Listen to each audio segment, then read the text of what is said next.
Welcome to Inside Style. I am your host, George Worrell, and thank you for tuning in today. Today's topic is capital influence, DC leader defining the future. Today on Inside Style, we're honored to welcome a true champion of small business in the district, Director Rosemary Suggs-Evans. Did I say that right? Yeah, absolutely. She is the director of DC Department of Small and Local Business Development with a deep commitment to economic inclusion, equity, and innovation. Dr. Suggs-Evans leads the agency responsible for empowering local entrepreneurs, driving business growth, and strengthening the district's vibrant small business ecosystem. Welcome, Director. Thank you for having me. I'm excited to be here. When we met some time ago, and what I was impressed with is that the outside was so lovely, but more importantly, the inside. And I have a background, as you know, we talked earlier about your agency, and I'm so happy to have you here. Oh, I'm happy to be here. Yeah, we talked about it's nice to be nice, right? Yeah, you got it. But let's start that you hailed from the wonderful state of Connecticut. Yes, I did. How was it growing up there? It was wonderful. And I can say that now, Okay. 56 years in. But, I came from a small town in Connecticut, Bloomfield, Connecticut. The first house my parents lived in, across the street was an aunt, 2 doors down was another aunt, around the block was my grandparents. That's the kind of, place I grew up. I loved it. So surrounded by family. Surrounded by family, but also surrounded by family-esque people, neighbors that, would take care of others' kids. It was just a wonderful experience. Yeah. And just growing up and nurturing all of these relationships and seeing the small businesses, I'm sure, in your small town. And absolutely. Yeah. And trying to, at age 8 or 9, start my own small business, right? So back in the day, and you still see it now, young folks doing the lemonade stands. Well, they're doing a little bit more than lemonade stands now. But, trying to figure out what I wanted to do at a young age, seeing where there was opportunities and having the support of my parents in doing what I wanted to do. Wow. Yeah, so. And that eventually brought you here to the wonderful HU.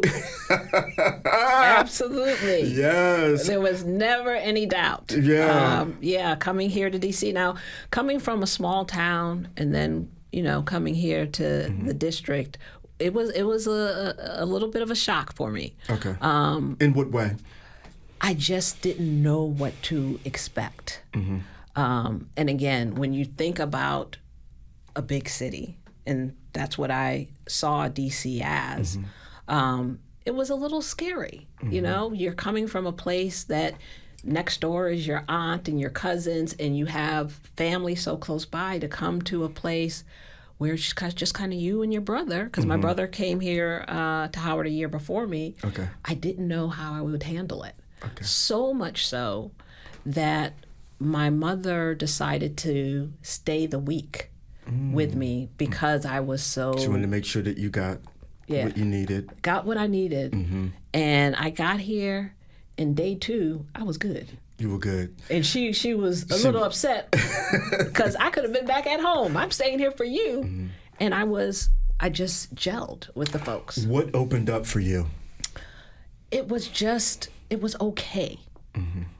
And again, how I grew up, I was always surrounded by my family, whether it's my parents, whether it's my aunties. That's what we did. Wherever I went, I was with family. And so this was really the first time I was by myself.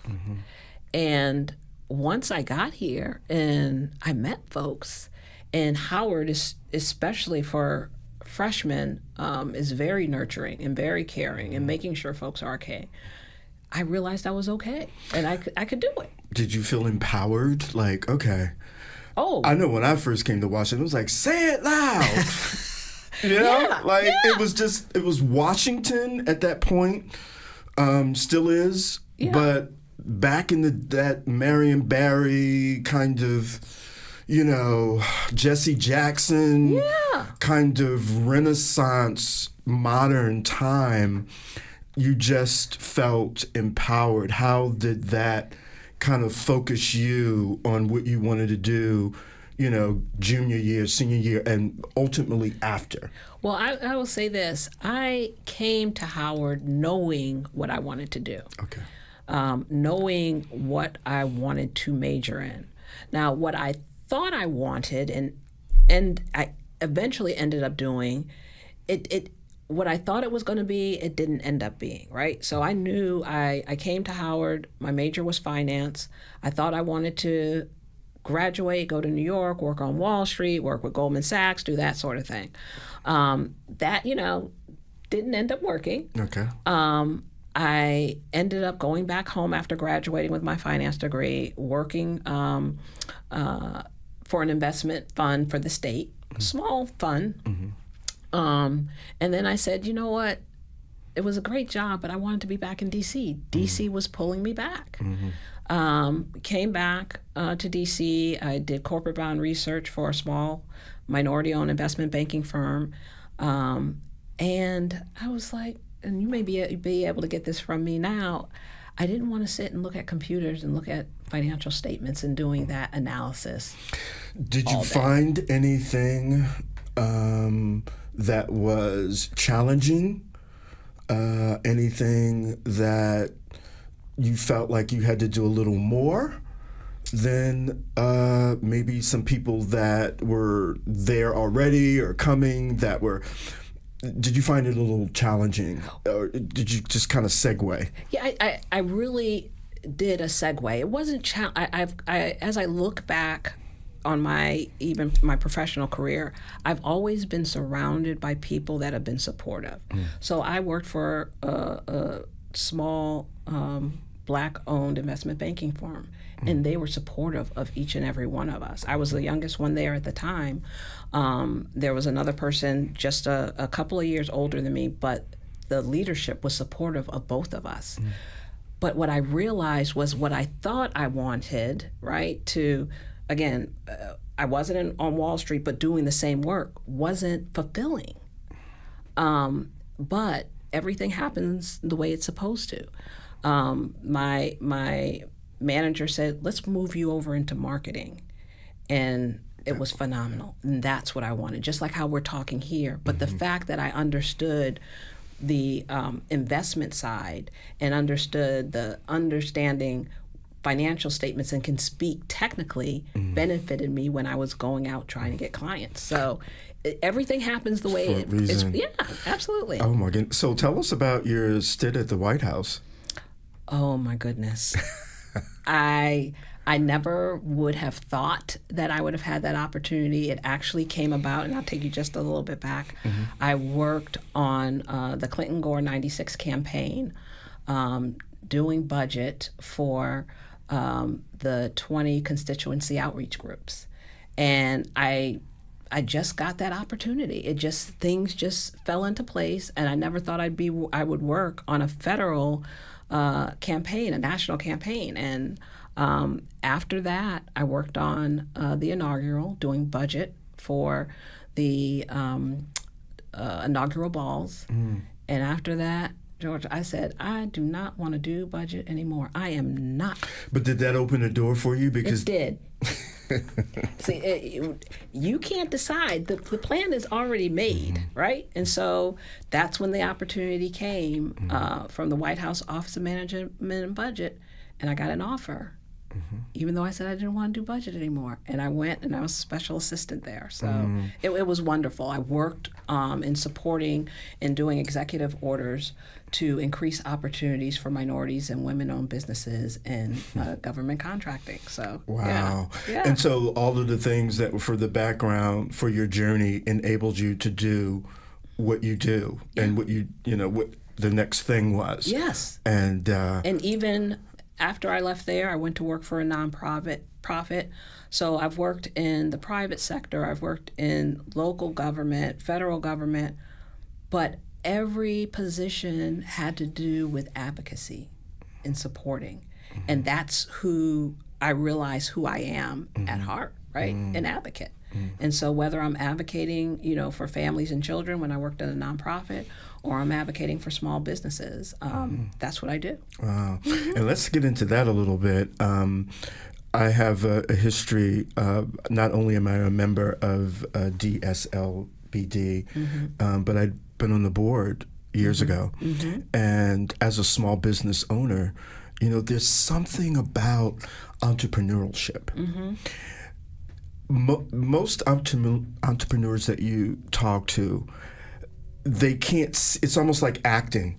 It's like, I don't see myself doing anything else because, I always say you can work a job and have the meat brought to you, or you can be an entrepreneur and go out and hunt for it.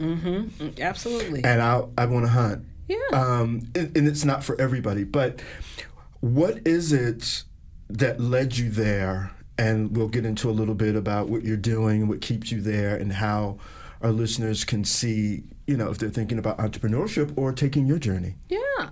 Well, I think what led me to DSLBD is, again, as I grow older and wiser, there's a plan. I worked at Department of General Services when I came into district government. And the role that I had there was the CBE compliance officer. And that's where I learned about what the district did for our small business community, particularly our CBEs. I left there to go work for the deputy mayor for greater economic opportunity as senior advisor. And we focused on, my focus was creating programs for our small businesses on a broader scale. Not just at an agency level, but at a district level.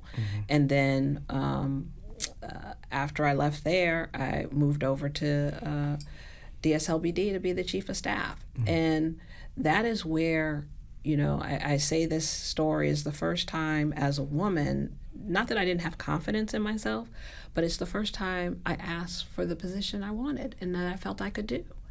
And I had, a great manager and the director at that time, Christy Whitfield, and says, okay. And it all ended up working. We worked very well together, but we also had a commitment. Her being a small business owner, former small business owner, is to support our businesses, make it easier to do business. And her being a small business owner, she had insight into what the needs are. Oftentimes people they have good intentions and think they know. And I will be the first to tell you, I know what I don't know, and I'm going to ask, and I'm not afraid to ask. And that's how you get it right? You can assume and you can make suggestions, but go to the people, find out what our small business owners, our entrepreneurs, what is it that they need? How can we as a government assist in that way? And when you have a government, when you have an administration that's run, managed, directed, led by a phenomenal mayor, there's no one that can touch this mayor, okay? Mayor Muriel Bowser. She is committed to making sure our small businesses have what they need, and we are following her lead. I love that. Can we get into a little more about what that means? What does being a CBE, like for people who are in other areas that are listening to this, people who are here who have small businesses that maybe not know about it? Let's get into a little bit about what that is. What does it mean to be a CBE? So a CBE is a certified business enterprise. And what that means is once you get certified by our agency, you have the ability to get preference points on projects that when you are submitting a proposal on to get a contract. So there's preferences that are given to those businesses that are certified. And being certified means that you are based, your headquarters are based here, your highest level managers are working here. We want to keep district dollars with district businesses. And so that's why sometimes people feel like, oh, it's paperwork, I don't want to do it, or there's a cost associated to it. It's not a lot of paperwork. There's not a cost associated to it. You definitely broke that down. Yeah, it's not, because I've done it. Yeah. But it's an opportunity to say, when there are big contracts like we're talking about Capital One, or back some years ago when we're doing DGS was doing the school renovations and that sort of thing, there is a preference to make sure that those contractors on those projects are certified business enterprise. And so I think for anyone listening, it's important, even if you don't think you should get certified, or you don't think that the district is purchasing the services that you provide or the goods that you provide. It's not just purchasing coming from district agencies, but it's other organizations that have contracts with district agencies that are required to also spend with CBEs. So just like the project at Capital One Arena, we have CBEs, a number of CBEs on that project, and there's a commitment to work with those businesses. So I would encourage everyone to take a look on our website, DSLBD.dc.gov, about our Certified Business Enterprise Program. And that means, but it ultimately is that it's a equal playing field, that everybody gets an opportunity, hopefully, to... Yeah, and it's, when district dollars are tied to projects, district-based businesses should be on those projects, and that's what that ensures. When district agencies are going out to purchase supplies or purchase services, they're required to take a look at CBEs first. There is a minimum spend that every district agency has to meet with our CBEs, and so that is important. It's not just keeping dollars here, it's making sure that our businesses are able to grow. It's making sure that our residents are able to provide for their families. It's making sure that our residents that have an idea of, I want to kind of go out on my own, I want to do my own thing, there's an opportunity for them to do it. And a mentorship. And a mentorship, absolutely. Yeah. What, as being a woman, a Black woman in leadership, what inspires you to, because every time I've seen you, you've been just, hey, how are you? That's hard. In some instances, when you have a whole, it's on you. Yeah. What is it? What is your foundation? What do you do to keep Rosemary happy or grounded, or with family and all of those things? What is it that we can share that's a go-to for you? I think I just have to make time and give myself space and forgive myself, right? So as a woman, as a Black woman, we want to do it all. You want to make sure you're there for your kids. You want to make sure you're there for your family, your spouse. You want to make sure you're doing everything you can at your job, right? And sometimes you have to know no one's perfect. And it's great to aspire to that, but forgive yourself if you can't meet every single goal. All the time. All the time. And I think when we put that pressure on ourselves, you're only doomed to fail when you put that pressure on yourself, right? So what I try to do is, most times when I get home, I'm home. So if that means I'm at work till 7 and I leave at 7, but I get home, that's my time with my family. And you do what you can. Do you shut it down? Oh, I shut it down. I shut it down. Okay. I listen to my music. What kind of music do you like? Everything. Okay. I in my next life, I will be a performer. I do a little bit of rap. Just a little. Okay.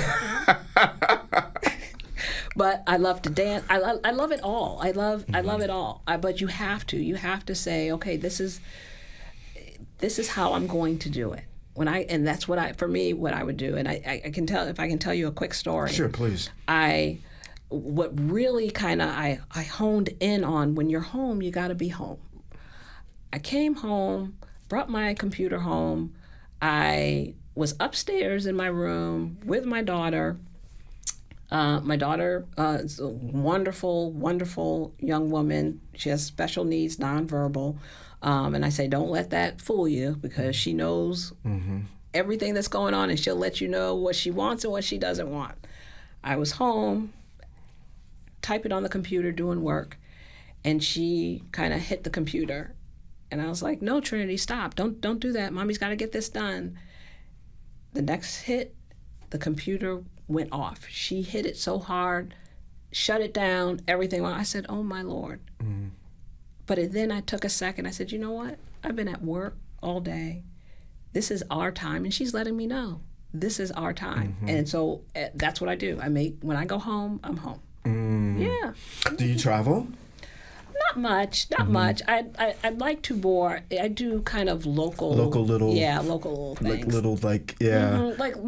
Like a long weekend. Now, okay. I've gone out of the country, me and my family, a few times, but I like doing, we were talking earlier, going to Bethany. It's a nice drive. You can be there a couple of days and feel refreshed. Yeah.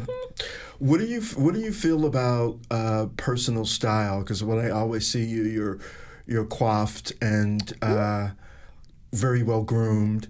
I just feel, I've worked as a stylist for the past 25 years, 30 years, and I just really believe that your personal style is your calling card. What is your feeling about that? Do you have a regimen? What do you think about? Is this something that you think about?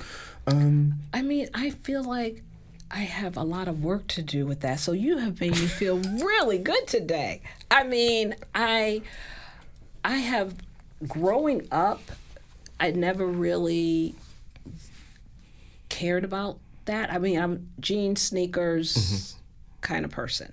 No makeup. I don't like doing my hair. And then, as you start into your professional career, things change. And one thing my family, and I'm sure you know this, like growing up, you gotta look good. Yeah. Now I don't have to be dressed up every day, but you go out, hair looks good, face looks good, like lotioned up, oiled up, like the basics. I do think that is. I think that is important. I think it's important you're representing yourself no matter where you go, right? Whether I'm going to the grocery store or I'm going to a meeting, that's the first impression people have of you. And so whether you're in, some nice jeans and the sneakers, you still look good. And I think that's important. That you're taking that time because, like you said, you're representing your brand. You are your brand. And then you're representing a large agency.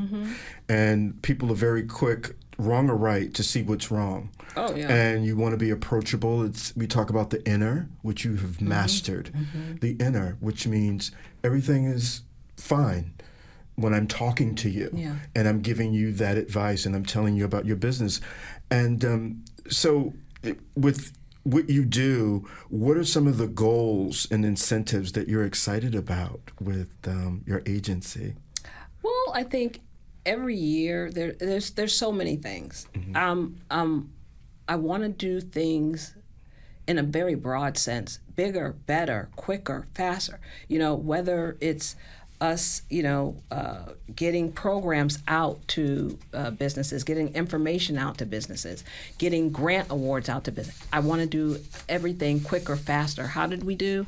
We can do better. But also recognizing that I don't do this by myself. We have a great staff. And I dare say everyone in there is committed to the work that they're doing. We are all committed to supporting small businesses in each and every way that we do it, whether it's, Lachelle, who answers, is at our front desk. And we talked about our Miss Carolyn, who was there before. But Lachelle is just as responsive in making sure when someone's calling, one, we're picking up the phone, and two, if we don't have the answer, we're not going to tell you, no, we don't have the answer. We're going to we're going to get the answer and get back to you. It's always closing that loop. It's making sure anyone coming through the door, whether you're an existing business, whether you just have an idea of a business, we're here to support you, and we're going to give you that attention.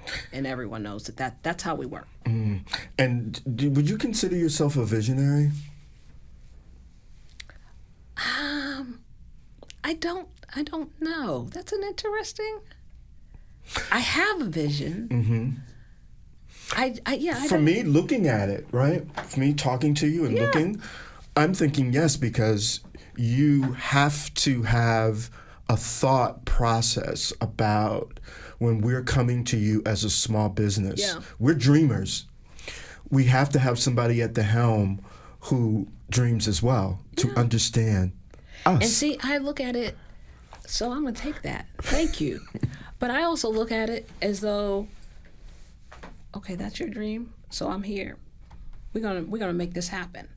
We need to do this, and I'm here to make sure that gets done so that you and your vision and your dream happens. Yeah. Yeah.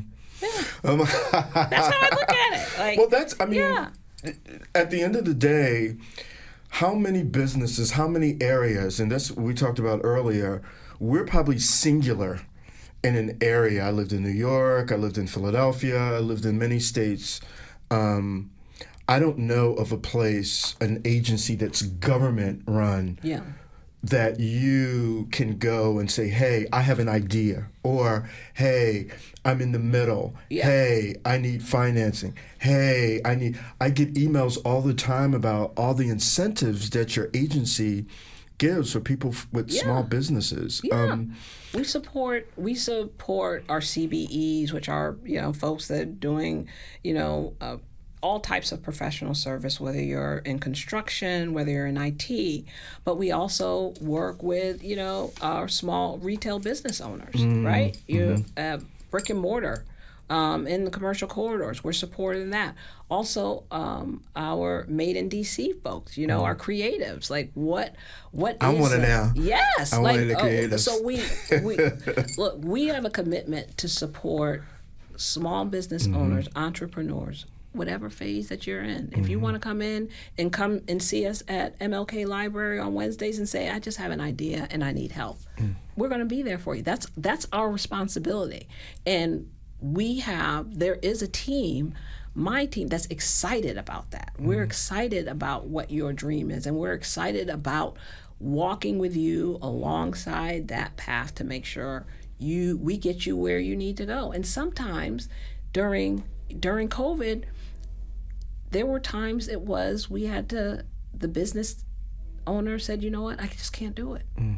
Can you help me shut it down, but shut it down in a way that, and that's hard, but that's what we're here to do too. I love it. Well, thank you. You got to come back. You going to come back? Oh, absolutely. I love it. Yeah. How can our listeners get in touch with you or your agency? Go to our website, www.dslbd.dc.gov. Loving it. And come to see us at MLK. Our staff is there every Wednesday, starting at 10. Thank you so much. I love it. Thank you for coming on, and we want to thank our listeners, and they will follow you on social media. Thank you for tuning in to Inside Style. I am George Worrell, and remember, real style starts with being comfortable in your own skin. We'll see you next time.